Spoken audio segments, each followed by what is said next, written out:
the Galaxy S24 Ultra on the market, it's easy to forget that Samsung has other phones in that series as well. It's been about 2 months since launch, which means the hype and the excitement is lower and the dust has settled a bit. And I've come to understand why these Samsung phones have become the de facto choice for anyone who doesn't want an iPhone.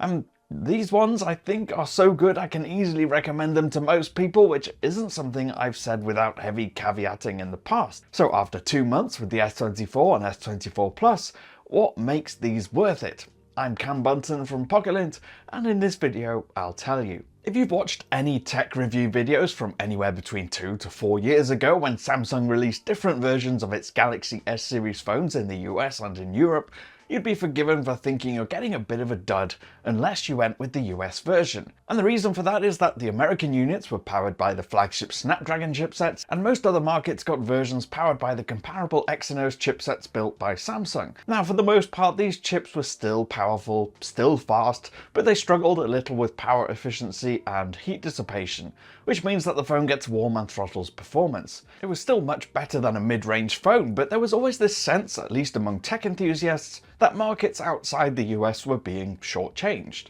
Now, in my experience, the difference wasn't huge, and some of that reaction was blown out of proportion, but at the same time, when you're paying top dollar for a phone, you want to be sure that you're getting what you pay for. And with the Exynos, I can definitely understand the frustration of knowing there's a technically better phone out there in a different market with the same name and at the same price. Now, after a year with just Snapdragon chipsets in 2023, Samsung changed back to its old way of doing things in 2024, at least with the regular and Plus models of the S24, and the result is, well, actually really good. I didn't feel shortchanged once while testing them. Even when running benchmarks, I didn't see a significant enough difference to worry me. Snapdragon is still slightly better in those, but only by a very small margin. In fact, even areas where I saw stutter or lag previously, like when swiping to go home or dropping the quick setting shade in the Samsung launcher, seem to have been ironed out. Playing fast-moving, graphically intense games is smooth on the Samsung even after extended periods. Now, it didn't seem to get overheated either, which is another complaint from previous Exynos days. And this was on the smallest model too, which of all of them is the one that should, due to its size and lack of space for effective cooling hardware, mean it struggles a little bit to retain performance.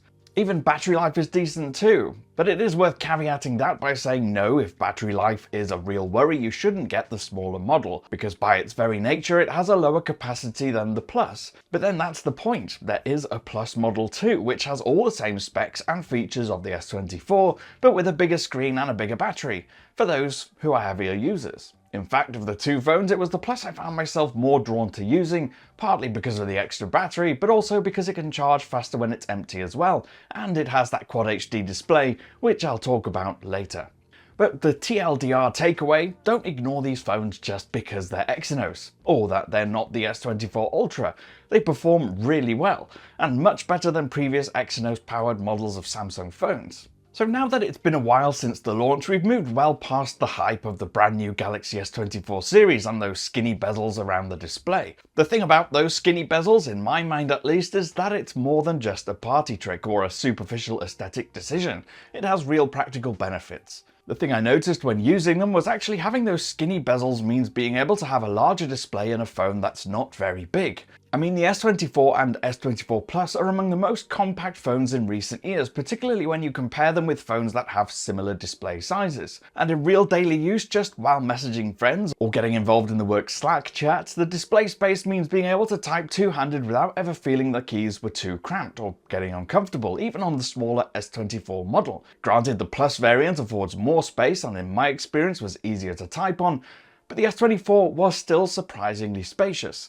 And despite that, the phone itself is still smaller and lighter than the iPhone 15 Pro, the Google Pixel 8, and the Xiaomi 14, even the Zenfone 10, which prides itself on being a small, compact phone.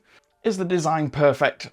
No, of course not. It's sturdy, very well put together, very durable, but the right-angled front between the display and the mid-frame, plus those completely flat edges mean it's not the most comfortable shaping to hold and use day in and day out. It's also quite plain looking from the back and looks like it took about as much effort as Jim from The Office did when he dressed up as 3-hole punch version of Jim for Halloween. In fact, that's exactly what these phones are, 3-hole punch Jim phones.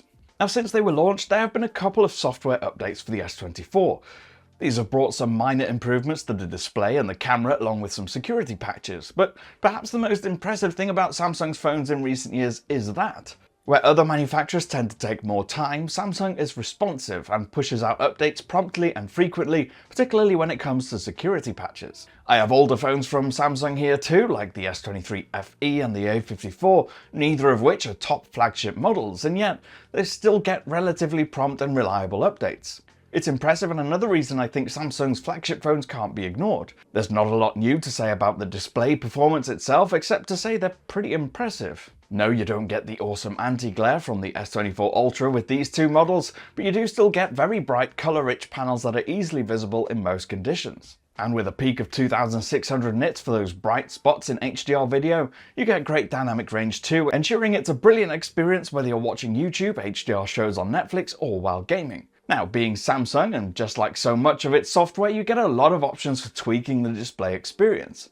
Whether it's switching between the vibrant vivid modes and natural, or adjusting white balance, refresh rates, or adaptive color modes for adjusting blue light, or adapting to the ambient light around you. If you have the Plus model, you can also enable the full QHD resolution, which means small details are a bit crisper, but like the Ultra, I never really felt the need to have that enabled. Software, as ever, isn't a perfect experience. Samsung packs a lot into its version of Android, which can be a good thing, but also means that even for me as a tech journalist, there's so much I never touch, and plenty of bloat. Samsung has lots of its own services it would like you to use instead of Google's, like the Samsung Wallet or its own messaging app, browser and autofill service. And I always spend that first bit of my time with any Samsung phone getting rid of those, and that annoying Samsung Pay gesture on the home screen. Samsung's nonsensical app drawer still gets me to this day. It just doesn't make any sense that you swipe up to get the app drawer open and then swipe horizontally to get through it. It's completely counterintuitive. Now, on the camera side, there are both good and bad elements. On the plus side, the three cameras give you a lot of variety in focal lengths, offering a primary ultra-wide and a 3x zoom camera. As long as you have good amounts of strong daylight, all three lenses can produce good-looking shots. The 3x zoom giving you that ability to get in much closer to a subject, almost adding a macro ability if you're shooting an object fairly close to the camera. As is usually the case, however, the primary camera is the stronger of the three, and its strengths are mostly seen when conditions get a little more challenging, like when light levels drop, or when you crop into images on the other two lenses and look at the details more closely. With the 3x zoom camera, I often found there was quite a lot more noise and grainy texture across the images, taking away from the sharpness, and making the background blur look a little bit rough. Similarly, I found it would sometimes struggle with motion blur. I compared it with a few different similarly sized phones to see how it compared with the likes of the iPhone 15 Pro, the Pixel 8 and the Xiaomi 14, and discovered it shared characteristics with previous Samsung phones. And that's to say images are generally very colour rich, a little too saturated at times, with lots of contrast. There's that sense of highlights being overexposed a lot, which results in a lack of detail in those highlights, and if there are any darker objects in front of the bright daylight, for example, edges and details of those subjects lose some detail. At nighttime, Samsung's night mode does a great job in general and only takes a couple of seconds to capture an image in very low light that has brightness, detail and texture.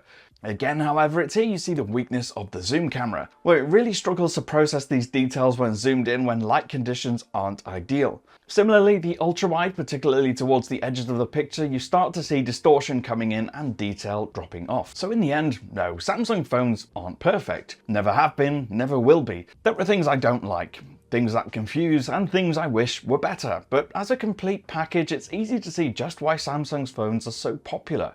As a whole package, there's a lot of value here. You get market-leading displays, consistent and reliable software updates, a lot of features, and a design that's thinner, lighter, more precise than most smartphones, and more durable too.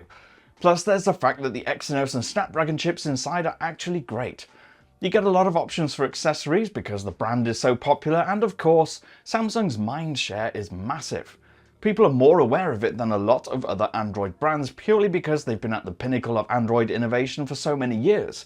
And that's not something any other Android brand can easily compete with, and neither is the marketing budget. So no, not perfect, but it's easy to see why these phones are so popular, and why you shouldn't ignore the regular and plus versions of the S24 series this year. So what do you think? Am I right? You can let me know in the comments below, or you can grab me on Threads. I'm at Cam Bunton. If you did like this video, please do leave a thumbs up, subscribe and tap that notification bell, and I'll see you again in the next one. Bye for now.